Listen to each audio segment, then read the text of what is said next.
आपने यहाँ पर सेटिंग रखनी होती है यूपीएस पर, ताकि ये यूपीएस की तरह काम करेगा, यानी कि हमारे घर के सिस्टम या जो भी चीजें होगी, अगर हम कंप्यूटर चला रहे हैं या कोई भी चीज चला रहे हैं तो वो रिस्टार्ट नहीं होंगी, हम काम करते रहेंगे और वो ऑटोमेटिक जो है ना लोड ट्रांसफर होता रहेगा, तो इससे हमें फर्क नहीं पड़ेगा। तो फ्रेंड्स 5वें नंबर पर जो इसकी सेटिंग है वो बैटरी की सेटिंग हमसे पूछ रहा है, यानी कि FLD पर रखना है। तेजाब वाली बैटरी है आपके पास, उस पर रखना है। जिन हजरात के पास तेजाब वाली बैटरी होती है जो 150 एम्पर की है, 200 एम्पर की होती है, पानी वाली जो बैटरी होती है जिन्हें हम कहते हैं पानी वाली बैटरी, तो आप FLD पर रखेंगे।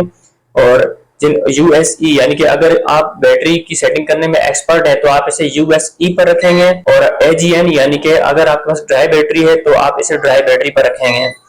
और इसी तरीके से अगर आपके पास ट्यूबवेल बैटरी है तो आप इसे TLB पर रखेंगे। तो इसमें TLB की सेटिंग का ऑप्शन नहीं है, तो यहाँ पर मैं तो आप लोगों को सजेस्ट करूंगा कि आप USE पर रख लें, क्योंकि USE की सेटिंग के बाद जो बैटरी की सेटिंग है मैं आपको बताऊंगा, आप उसी तरीके से बैटरी की सेटिंग भी कर लीजिएगा।